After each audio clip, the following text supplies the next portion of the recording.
জীবনে কখনো তুমি মিথ্যা বলনি, তাই তো তোমায় পেতে কাঁদে ধরনি।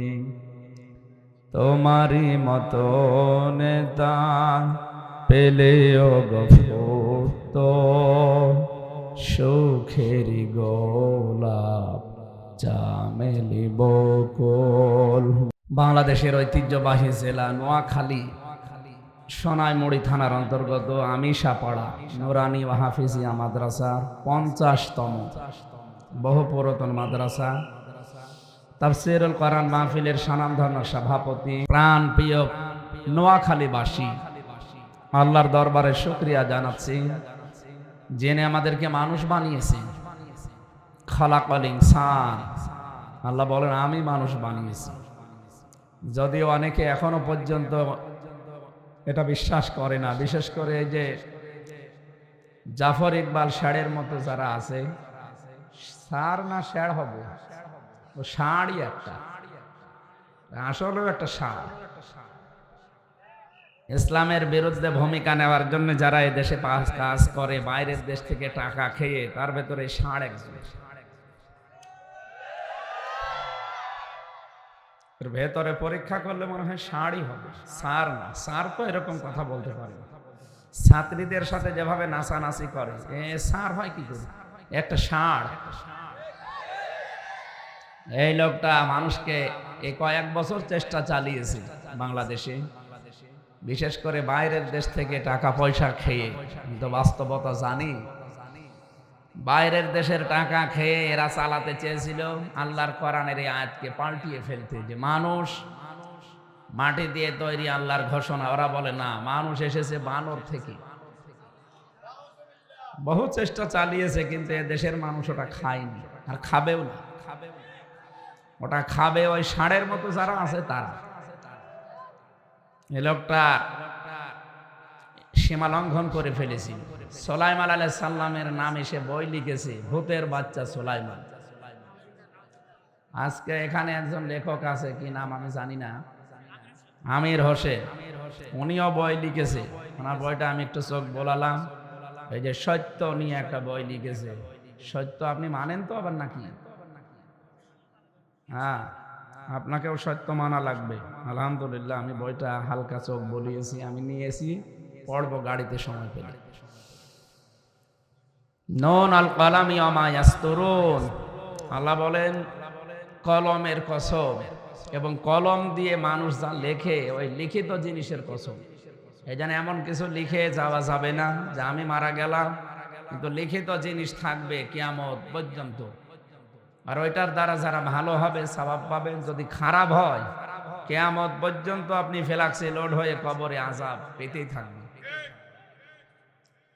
তো ওনারা যে আমাদেরকে মানুষের বাচ্চা মানুষ না বলে বানরের বাচ্চা বানাতে চেয়েছিল, দেশের মানুষ যখন নেয়নি, সে ষাঁড় এখন কোথায়? এই ষাঁড়ের কারণে বহু মানুষ দেশে জঙ্গির মিথ্যা মামলা নিয়ে জেল খাটতেছে। এই শয়তানরা শয়তানি কাজ কারবার করবে। নবীর বিরুদ্ধে গালি দিলে নবীর উম্মতের কোনোদিন মাথা ঠিক থাকে? ওই তখনই হয়তো একটু মেরে বসতো, সে মামলা খেয়েছিল। আর জালেমরা তো সব ছিল ওই জালেমদের পক্ষে। আমার সাথে বহু মানুষকে এই হারামি, এই কোলাঙ্গার, এই ষাঁড় বললে আমার মনে হয় গোনা হবে, কারণ ছাত্রদের একটা সম্মান আছে। ও কিসের ষাঁড়? ওর যে ভিডিওগুলো ফাঁস হয়, ছাত্রীদের সাথে নাচানাচি করে, আরো বিভিন্ন কাজ কারবার, আমি বলতে পারলাম না। নাউজুবিল্লাহি মিন যালিক। একটা মানুষের চরিত্র এত নিচে নামে, সে আবার ভার্সিটির ষাঁড়। সুতরাং আমরা মানুষ, এটা কোরআনে কারীম দ্বারা প্রমাণিত। খালাকাল ইনসান, সূরা রহমানের ভেতরে নেই? আল্লাহ বলেন আমি মানুষ বানিয়েছি। হ্যাঁ, সরাসরি হয়তো আল্লাহ আমাদেরকে মাটি দিয়ে বানাননি, কিন্তু আমাদের আদি পিতা আদম আলাইহিস সালামকে আল্লাহ কি দিয়ে বানিয়েছেন? মাটি দিয়ে। আমাদেরকে বানিয়েছেন মাটির নির্যাস থেকে। মাটির ভেতর থেকে যে ফসলগুলো উৎপন্ন হয়, ওইটা খেয়ে বাবার বীর্য তৈরি হয়। ওই বীর্য দিয়ে আল্লাহ আমাদেরকে 40 দিন এভাবে পরিবর্তনের মাধ্যমে শেষ পর্যন্ত সুম্মা নুখরিজুকুম তিফলা, বাচ্চার আকারে বের করে দেয়। পৃথিবীতে শুধু দুইটা মানুষ ছাড়া যত মানুষ আমরা এসেছি প্রত্যেকে মায়ের পেট থেকে। এই জন্য নারী জাতির সম্মান আমাদের কাছে সবচাইতে বেশি। আমিরে জামাত ডক্টর শফিকুর রহমান হাফিজাহুল্লাহ লোকটা ঘোষণা দিয়েছে না কয়েকদিন আগে যে বাংলাদেশে যদি ইসলাম আসে সবচাইতে বেশি নিরাপদে থাকবে মেয়েরা। কিন্তু মেয়েদেরকে জুজুর ভয় দেখিয়ে অনেকে চেষ্টা চালাচ্ছে ঘোলা পানিতে মাছ শিকার করা। এতদিন আপনারা বহু খেয়েছেন, আর পারবেন না। এটা আর আগস্টের 5 তারিখ নেই, এখন ডিসেম্বরের 31 তারিখ। আমরা পাগল ভালো হয়ে গেছি। যতই মিথ্যা কথা বলে রে জাতি আর ওই মিথ্যা চেতনা শুনতে চায় না। চেতনা এখন সামনে 24-এর চেতনা। কথা বলে না কেন? জুলাই আগস্টের চেতনায় চলবে বাংলাদেশ। 71-এ যা যা জীবন দিয়েছেন তাদের শাহাদতের মর্যাদা কামনা করি। যারা বেঁচে আছেন বীর মুক্তিযোদ্ধা, তাদের সম্মান মর্যাদা আল্লাহ যেন বাড়িয়ে দেন। এই চেতনা বিক্রি করে এতদিন যা করেছেন, দেশটা 12টা বাজিয়েছে। কোন চেতনার দরকার নেই। চেতনা হবে আমাদের মুসলমানদের কোরআন এবং হাদিস। গত পরশুদিন ভেপি নুরুল হক নূর, সাংবাদিক দীপ্তি, এই যে হিন্দু, এই মহিলা জিজ্ঞাসা করছে আপনারা যে একটা রাজনৈতিক দল করলেন, গণপরিষদ আন্দোলন, এই আদর্শকে আপনাদের মনে বলছে আমাদের স্পেসিফিক কোনো আদর্শ নেই, কিন্তু আমরা যেহেতু মুহাম্মদ রাসূলুল্লাহর উম্মত, তাকে আমরা আদর্শ মেনে চলি। সুবহানাল্লাহ। এই কথাই তো আমরা শুনতে চাই। আর আপনি কার আদর্শের কথা বলেন? এই পৃথিবীতে মুহাম্মদ রাসূলুল্লাহ বাদ দিয়ে অন্য কাউকে যদি কেউ আদর্শ মনে করে, ও কোনো বিচার নেই, কোনো হিসাব নেই, ও বিনা বিচারে জাহান্নামী। আমি এটা বানালাম নাকি? না, আমি এটা বানাচ্ছি। আল আদাবুল মুফরাদ, ইমাম বুখারী রাহমাতুল্লাহ আলাইহি বুখারী শরীফ লেখার আগে এই কিতাবটা লিখেছিলেন। ওখানে দেখবেন 6 নাম্বার হাদিস আছে, 3 নাম্বার পয়েন্টে এই শব্দটা আছে। দুনিয়াতে যাদের আদর্শ মুহাম্মদ রাসূলুল্লাহ এখনো হয়নি, অন্য কেউ আপনার আদর্শ, আপনি মরে যান, আমি গ্যারান্টি দিলাম আপনার কোনো বিচার হবে না। যতই নামাজ পড়েন, যতই রোজা রাখেন, সত্য কথা বলছি এই জন্য যেন আপনি ফিরে আসেন।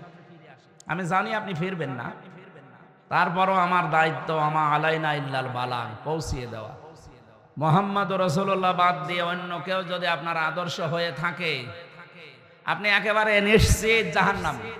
কোনো বিচার লাগবে না আপনার। আপনি বিনা হিসাবে বিনা বিচারে জাহান্নামে যাবেন। যদি যেতে না চান, আমি জোর করে দিয়ে আসবো। হ্যাঁ, আপনি যাবেন না মানে?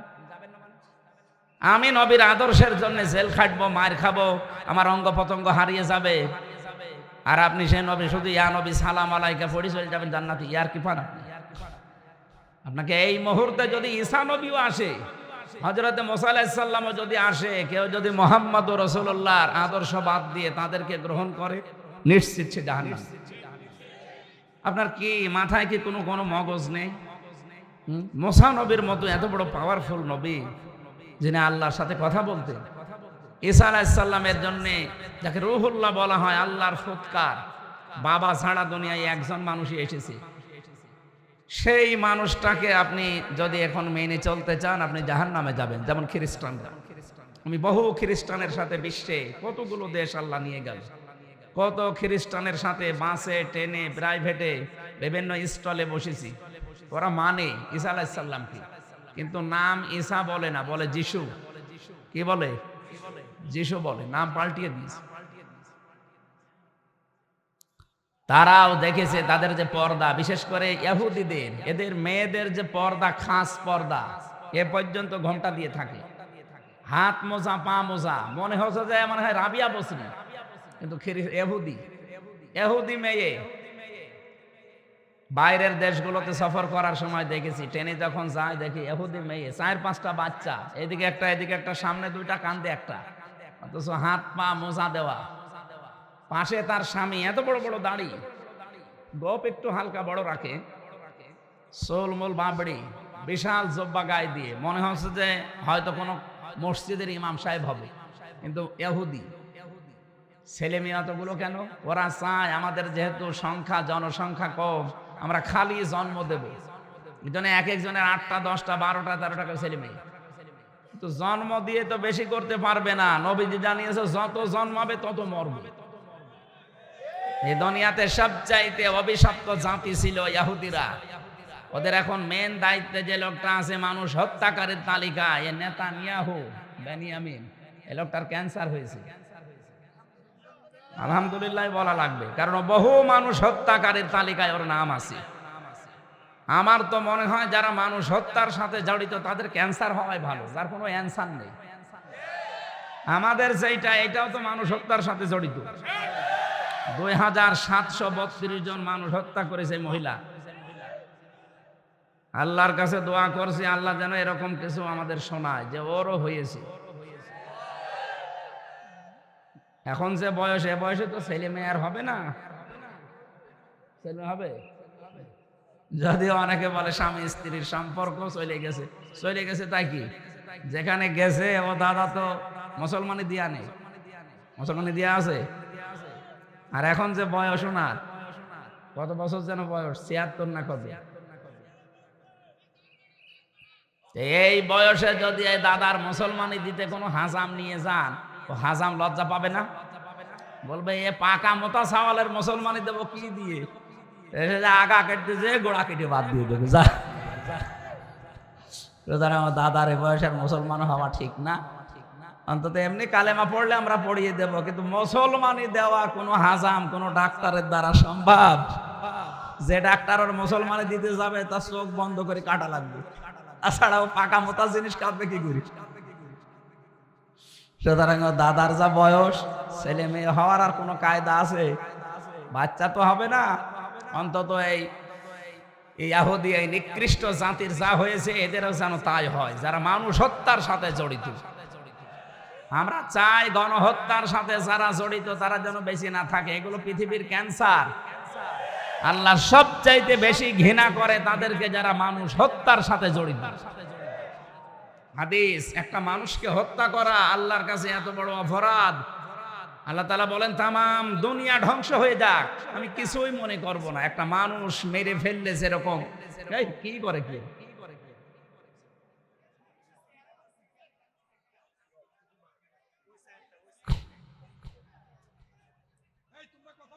না, হ্যাঁ ওই চেয়ারটা এখন আর ওনারা তুলে এখানে নিয়ে আসেন, স্টেজে নিয়ে আসেন ওই চাচারে। এমনি আপনাদের সময়, আপনার সময় দেওয়া ছিল মাগরিব থেকে এশা। সে মহিপালে যে ধরা লাগবে না, ওইটার তো সময় দিয়েছিলাম 9:30। এখনই তো 9টা বেজে যাচ্ছে। নিজেদেরই সময়ের জ্ঞান নেই আর এখনো ডিস্টার্ব করছে। হ্যাঁ ওনারা বললাম না তুলে নিয়ে আসেন, নিয়ে আসেন, তোলা তুলে নিয়ে আসেন, এখানে বসিয়ে দিন। এইটা থামাতে যদি 5 মিনিট লাগে, কি আশ্চর্য! নিয়ে আসেন, তাড়াতাড়ি নিয়ে আসেন, 4-5 জন ক্লান্ত করে নিয়ে আসেন,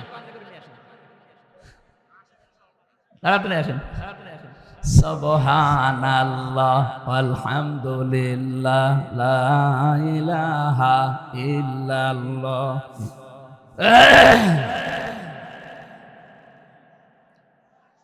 বসিয়ে দেন, বসিয়ে দেন। এই ছেলে, এখানে দাঁড়িয়ে থাকা যাবে না, হয় বসে পড়ো। সুবহানাল্লাহ আলহামদুলিল্লাহ লা ইলাহা ইল্লাল্লাহ লা ইলাহা ইল্লাল্লাহ মুহাম্মাদুর রাসূলুল্লাহ। আমার ভাইরা, কোরআনে কারিমের বাইরে যদি কিছু যায় সঙ্গে সঙ্গে ওটা বাদ দিয়ে দেবেন। যদি দেখেন না এ বিয়ে তো কোরআনের সাথে মিলছে না, ওই বিয়ে বাদ।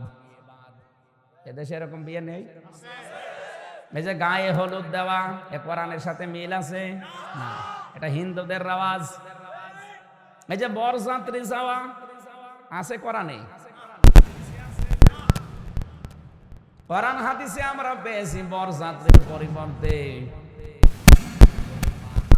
কি পেয়েছি? আমাদের মুসলিম দেশ, 96% আমরা মুসলমান অন্তত এখানে আছি। অধিকাংশ পরিবারের বিয়ে দেখি অলিমার খবর নেই, বরযাত্রী নিয়ে পাগলামি করে। 150, 200, 250 মানুষ নিয়ে যাচ্ছে মেয়ের বাড়িতে। আরে ভাই, মেয়ের বাড়ি থেকে একটা পান খাওয়া জায়েজ নেই তার অনুমতি ছাড়া, আর আপনি 200 মানুষ খাওয়ালেন, কোন লজ্জায়? আজকে থেকে যেহেতু এটা কোরআন হাদিসে নেই, মাইনাস হবে। যতদিন এলাকায় বিয়ে হবে, কোনো বিয়েতে কোনো বরযাত্রী যাবেন না। জানি এটা মানবে না, কারণ এতদিন চলে আসছে তো, একবারে বলতে গেলে অনেকে মনে করবে আমার লস হয়ে যাচ্ছে। এতদিন খেলাম, আজকে হঠাৎ করে বাদ দেবো কি করে? বাদ দেন, আস্তে আস্তে বাদ দেন।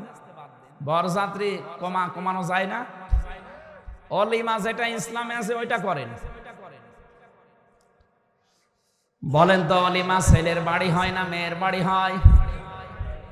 আপনারা কার বাড়ি 200 মানুষ নিয়ে যাচ্ছেন? যেহেতু এটা ইসলামে নেই, আজকে থেকে তওবা করে ফেলবেন যে না, কেউ বরযাত্রীর দাওয়াত দিতে আসলেও আমি আর যাবেন না। কারা সত্যি করে হাত তোলেন তো। এই এলাকায় মেয়ে বিয়ে দেওয়া যাবে, আলহামদুলিল্লাহ।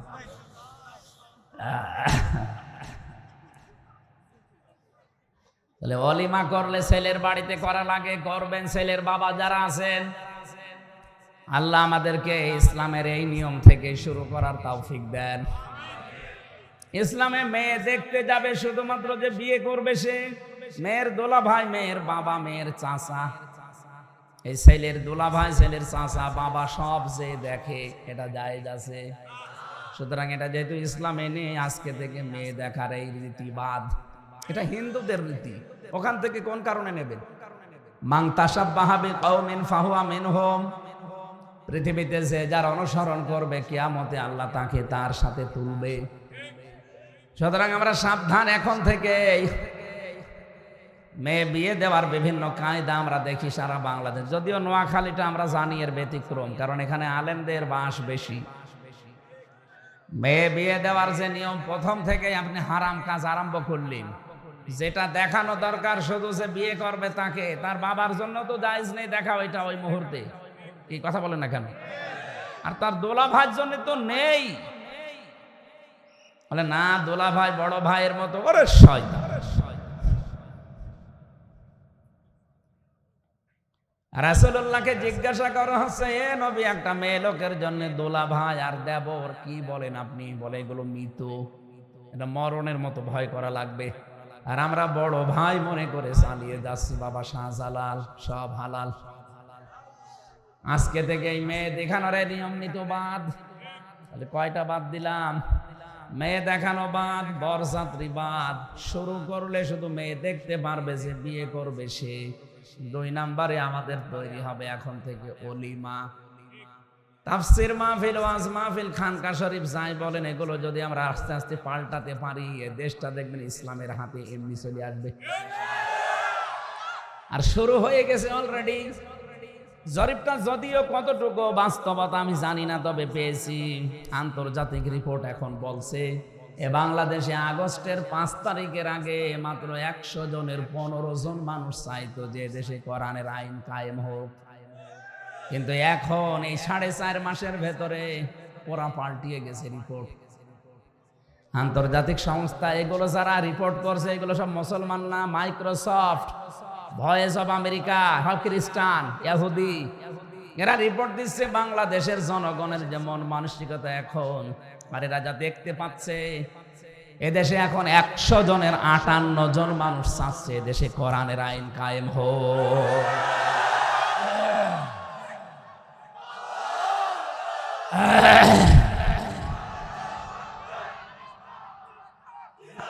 আলহামদুলিল্লাহ।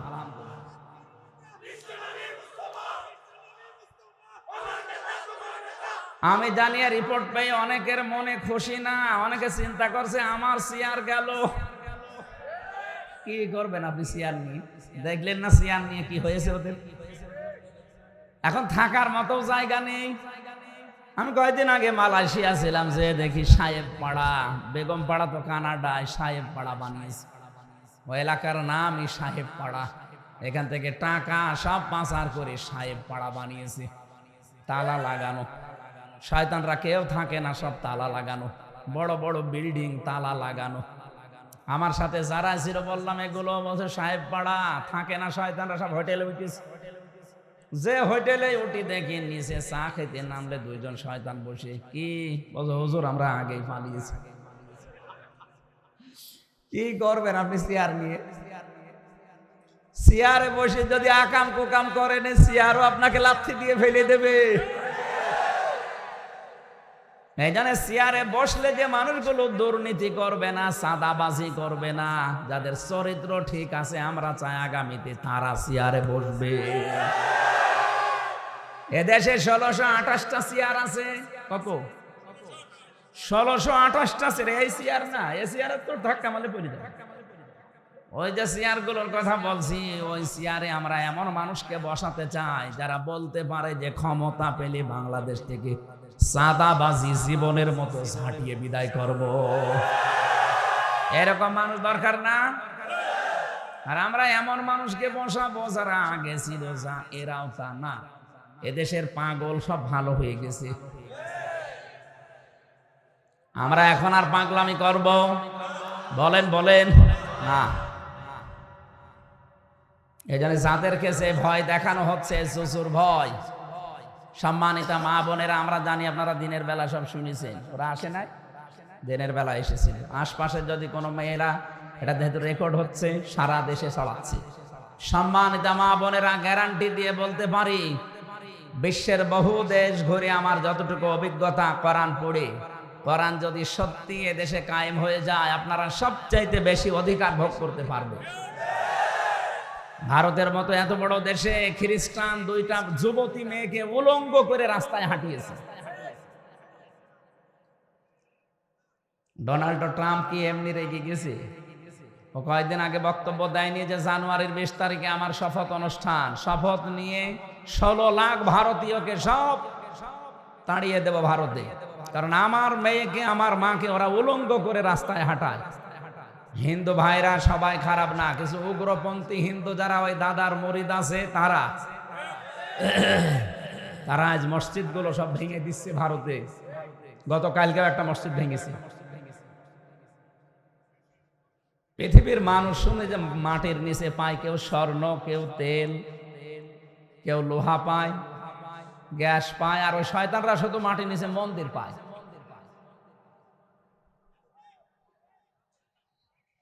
আপনার বাপ দাদা পূর্বপুরুষেরা একবার আল্লাহর ঘর ভাঙতে এসে জীবনের মতো শিক্ষা পেয়ে গেছে, কাজ মাকুল হয়ে গেছে।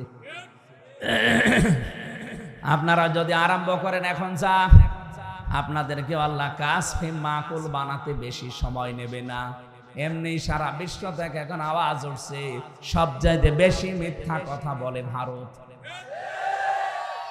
এটা খ্রিস্টানরা রিপোর্ট বানিয়েছে, সারা দুনিয়ায় 257টা রাষ্ট্র, ওরা বলছে সবচাইতে বেশি মিথ্যা কথা বলা হয় ভারতে, কারণ এখন দেখছে যে ওরা মানুষের বিরুদ্ধে মিথ্যা বেশি বলে। আপনি দেখেন ওদের সাংবাদিকতার যে নিয়ম, মিথ্যা দিয়ে শুরু। যে যত বেশি মিথ্যা কথা অন্যের বিরুদ্ধে বলতে পারে, তার দাম নাকি ওই দেশে তত বেশি। এই যে মলম বিক্রেতা হকার, এর দাম বাড়িয়ে দিয়েছে এই কারণে যে মিথ্যা তথ্য দিতে পারে বাংলাদেশের বিরুদ্ধে। এখন ঠেলা টের পাচ্ছে। দাদার বাড়ি এখন ঘেরাও করেছে, দাদা এখন টের পাচ্ছে। ওর নাম পাল্টিয়ে ফেলে কিনা আল্লাহ জানে। ময়ূখ রঞ্জন ঘোষ আমার মনে হয় নাম থাকবে না। কি আবু সেহেলের নাম যদি আবুল হাকাম থেকে আবু সেহেল হয়ে যায়, ওর নামও পাল্টাবে। দেখেন কয়েকদিন পরে ওর নাম দিলে তো মানুষ বাড়ি ধর সব ভেঙে ফেলবে। ওর নাম পাল্টিয়ে শেষে মনে হয় অন্য কোনো নাম দিয়ে দেবে, মানুষ যেন চিনতে না পারে। এদেশের বহু মানুষের নাম তো আগস্টের 5 তারিখের পর আমি পাল্টিয়ে ফেলতে দেখেছি। আগে যে বাড়ির নামের উপরে দেবতা রাঙানো থাকতো, এদিকে অমক এদিকে অমক, এখন ওগুলো নামিয়ে লিখেছে আল্লাহু আকবার। কি গো, আরে শয়তান তো আল্লাহু আকবার বিশ্বাস করে না। যাদের টাঙিয়েছিল ওরা কোথায়? ওদের সব ফেলে দিয়েছে। আমার নিজের এলাকায় যান আপনি, কুষ্টিয়ায় কয়েকটা বাড়িতে আমি এটা দেখেছি আগে 15 বছর, ওরা ওইটা 2 পাশে লাগিয়ে রাখতো, একদিকে বাবা একদিকে মেয়ে। এখন ওখানে একদিকে আল্লাহ একদিকে আকবার লিখা। ওরা জানে যে আল্লাহু আকবার ছাড়া এ দেশে আর বাঁচা যাবে না। জয় বাংলার নামটা এখন সন্ত্রাসীতে পরিণত হয়ে গেছে, কারণ মানুষ এখন সব হাতের মুঠায় পাচ্ছে।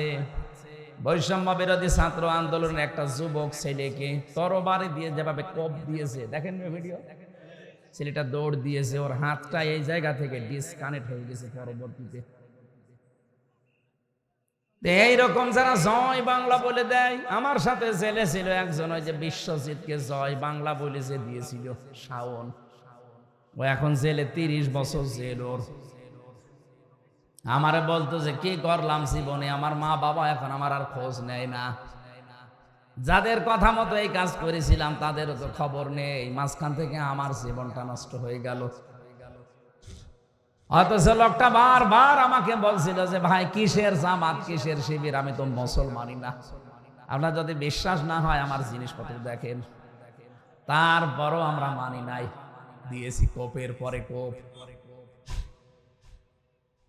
এই জন্য আবেগে কারো উস্কানিতে পা দিয়ে, যদি এখনো পর্যন্ত অনেকে দেখছি উস্কানিতে পা দিয়ে বিভিন্ন জায়গায় অঘটন ঘটাচ্ছেন, আপনি তো বাস্তবতা বোঝেন না। আমি আবার বলছি, দেশ কিন্তু আর আগস্টের 5 তারিখের আগে নেই, এটা কিন্তু পার হয়ে গেছে। এখন সব নখদর্পণে আছে। আমি গোয়েন্দা বিভাগের যারা সর্বোচ্চ পর্যায়ে আছি কথা বলে দেখেছি, ওরা বলছে সব আমাদের একেবারে হাতের মুঠায়, আমরা শুধু ছাড় দিয়েছি, দেখতে চাচ্ছি এ দেশে কার আচরণ কেমন। আপনি মনে করছেন আমি চাঁদাবাজি করি, কেউ টের পায় না, সব ওদের আয়ত্তে আছে। আপনি জোর করে মানুষের কাছ থেকে এতদিন যা করেছে ওইভাবে যদি করতে চান পারবেন না, কারণ ওগুলো যে পারা যায় না তার প্রমাণ এই 15.5 বছর। ফাকুতিআ দাবিরুল কওমিল্লাযীনা যালামু। এখানে যারা আলেম আছে, আলেম নেই এখানে, এই যে কতিয়া, এটা মজহুল, এর ফাইল জানা নেই, এর কর্তাকে জানা নেই। আল্লাহ বলেন জালেমদের শিকড় কেটে দেওয়া হয়ে গেছে, কে কেটেছে কেউ জানে না। আমার কুষ্টিয়ার হানিফের বাড়ির দিকে তাকান, পায়খানার প্যান্ট পর্যন্ত মানুষ খুলে নিয়ে চলে গেছে, কিন্তু কে নিয়েছে কেউ জানে না। সারা দেশে আমি জালেমদের বাড়ি ঘরে এটাই দেখছি, জালেমদের বাড়ি ঘর গুলো আর জনগণ রাখে নাই। কিন্তু আমার আশ্চর্য লাগে আয়াতের দিকে তাকিয়ে, সত্যি তো এত বড় বিশাল 8 তলা বিল্ডিং, 3 তলা বিল্ডিং কে ভাঙলো জানা নেই। আপনি একটা মানুষকেও খুঁজে পাবেন না। পায়খানার প্যানও যদি কেউ নিয়ে যায়, অথচ তার নামটা তো আসবে না, পাওয়া যাচ্ছে না। সারা দেশে জালেমদের অবস্থা একই। অধিকাংশ জালেমের বাড়ির নিচে টর্চার সেল ছিল। এক কথা বলে না কেন? নিজেদের দলীয় ভেতরে যারা ওদের কথা মানতো না, এমনকি যারা বিরোধী দলীয় আছে তাদেরকে ধরে ওই টর্চার সেলে, আমি তো নিজেও 10 দিন ছিলাম, আমি দেখেছি ওখানে যে অত্যাচার করতো, এই নখ তুলে নিত, পায়ের নখ তুলে নিত, আমার নিজের সামনে নিয়ে এসেছে, ওইগুলো দেখছি। একদিন আমি যখন মনে হয় 9তম দিনের রিমান্ডে, মাটির ওই নিচে দেখে এত বড় একটা বাক্স নিয়ে এসেছে ওই শয়তানরা। কি করবেন? বলছে এগুলো দিয়ে আমরা নখ তুলি, এগুলো নখ তুলে নেই যে চোখের উপরে ভরু তুলে ফেলি, আর পায়ের নিচে পিটাই, ওটা আলাদা যন্ত্র, ওইটা যত পিটাবে তত আপনার চোখ নষ্ট হয়ে যাবে। ডক্টর শফিকুল ইসলাম মাসুদকে যেভাবে পিটিয়েছে, লোকটার শরীরে এখন বহু রোগ। আমি শুধু জেলে থেকে আমার রোগের কোনো শেষ নেই, 14-15টা রোগ চলছে এখন। আমি স্বাভাবিক হতে পারছি না, এত ঔষধপত্র চলছে, মুসাফির অবস্থায় আছি, দোয়া করছি আল্লাহ তুমি আমাকে আগের অবস্থায় আবার ফিরিয়ে দাও। আমার নোয়াখালীবাসী মানুষ, আল্লাহ যেহেতু আমাদেরকে বানিয়েছেন, কোরআনে কারিমে সব কথা যেহেতু দিয়েছেন, 500টা বিষয়ে কোরআনে আমি একেবারে স্পষ্ট পেয়েছি যেগুলো আমাদের জন্য দরকার। আজকে একটা বিষয় শুধু তুলে ধরব, তার নাম মানব জীবনের সবচাইতে গুরুত্বপূর্ণ অঙ্গ আমানত। হ্যাঁ, এটা আবার কোন জায়গার আমানত? হ্যাঁ, এটা প্রত্যেক জায়গায় আছে। আপনারা মাথার চুল থেকে শুরু করে পা পর্যন্ত পুরাটা একটা আমানত। কি এই আমানতটা এত গুরুত্বপূর্ণ, এত দামি। নবীজি বলেছেন কিয়ামতের আগে পৃথিবীর দৃশ্য হবে এমন, আপনি মাইকিং করে করেও একটা আমানতদার মানুষ খুঁজে পাবেন না। আমার মনে হয় সে দৃশ্য এখনো যদিও আসেনি, কারণ এ দেশে আমানতের গুরুত্বপূর্ণ দায়িত্ব পালন করার বহু মানুষ এখন আমরা দেখতে পাচ্ছি।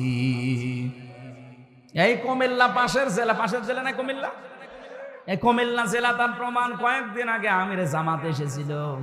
কত মানুষ বলেন তো, 8টা মোবাইল হারিয়েছে আর মানি ব্যাগ হারিয়েছে। সেটা মাইকে ঘোষণা দিচ্ছে যে মানি ব্যাগ আর মোবাইল পাওয়া গেছে 8টা। যার লাগে নিয়ে যান, যার প্রমাণ দিয়ে পৃথিবীর ইতিহাস পাল্টিয়ে দিয়েছে তারা।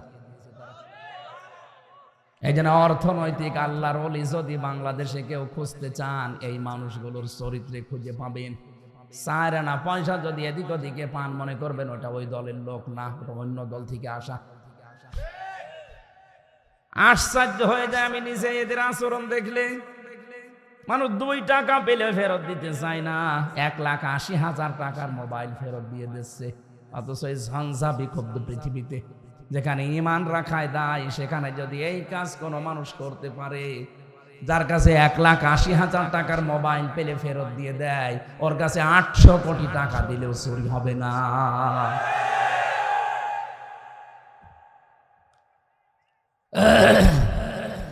আমানত একটা গুরুত্বপূর্ণ বিষয়, এই জন্য বলছি এটা যদি কেউ পালন না করেন, আপনি নামাজ পড়তে পারেন, রোজা রাখতে পারেন, হজ করে আসতে পারেন, আপনি দান সাদকা করতে পারেন, আপনার জব্বা বড় থাকতে পারে, কিন্তু আপনি মুনাফিক হয়ে মরবেন।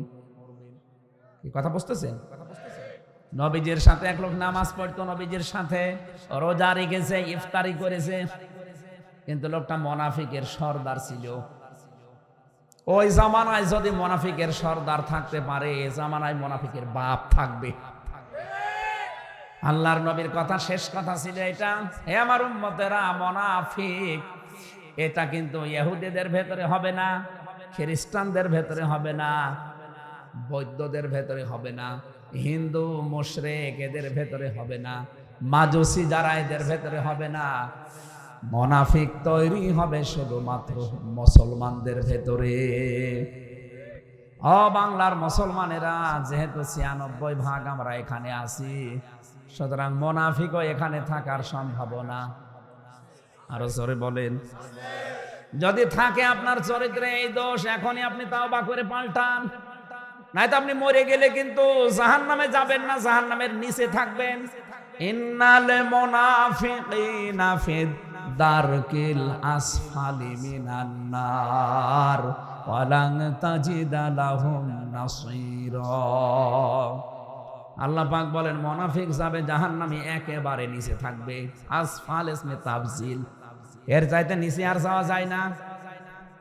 কত নিচে? জাহান্নাম মনে হয় 2-3 হাত। হ্যাঁ, নবীজি একবার মসজিদে নববীতে কেঁপে উঠলেন। সাহাবায়ে কেরাম বলে, হে রাসূল আপনি কেঁপে উঠলেন কারণ কি?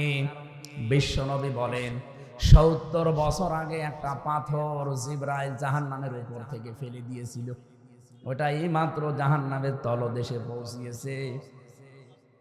আপনি চিন্তা করতে পারেন, পাথর তোলার নাম বলেনি। 5 তলা বিল্ডিং এর উপর থেকে যদি 1 কেজি তোলা আর 1 কেজি পাথর ফেলে দেন, আগে পড়বে কোনটা? কেন? তার ওজন আছে। নবীজি তোলার নাম না বলে পাথরের নাম বললেন কেন? তার ওজন আছে, ভার আছে। পাথর পড়তে যদি একেবারে মুখ থেকে শেষ পর্যন্ত 70 বছর লাগে, হামজারে ফেলে দিলে কত বছর লাগবে? আর মুনাফিক যারা, ওরা জাহান্নামের উপরে না, একেবারে নিচে থাকবে, এমনকি কাফেরদেরও নিচে। ইন্নাল্লাহা জামিউল মুনাফিকিনা ওয়াল কাফিরিনা ফি জাহান্নামা জামিআ। অবশ্যই মুনাফিকরা আর কাফেররা জাহান্নামে থাকবে একত্রে, কিন্তু আগে থাকবে মুনাফিকরা, এরপরে কাফেররা। আপনি বলেন তো মুনাফিকের নাম আগে না পরে? এটা সূরা নিসা 140 নম্বর আয়াত 5 নম্বর পারা 19 নম্বর পৃষ্ঠা 15 নম্বর লাইনে আছে, হাফেজি কোরআন শরীফের। যত তাফসির আছে বাংলাদেশে সব মুফাসসির আয়াতের ব্যাখ্যায় একই কথা লিখেছেন যে মুনাফিক যারা ওরা আগে থাকবে, এর উপরে থাকবে কাফেররা। যেহেতু অন্য কোন জাতির ভেতরে মুনাফিক তৈরি হয় না, শুধুমাত্র মুসলমানদের ভেতরে, এই জন্য আমাদের একটু চিন্তা ভাবনা করা দরকার। এক কথা বলেন না কেন? আমি আবার মুনাফিক হয়ে গেলাম না তো? আয়াতুল মুনাফিক সালাসা, মুনাফিকের আচরণ কোন জায়গায় 3টা, কোন জায়গায় 4টা লকাস।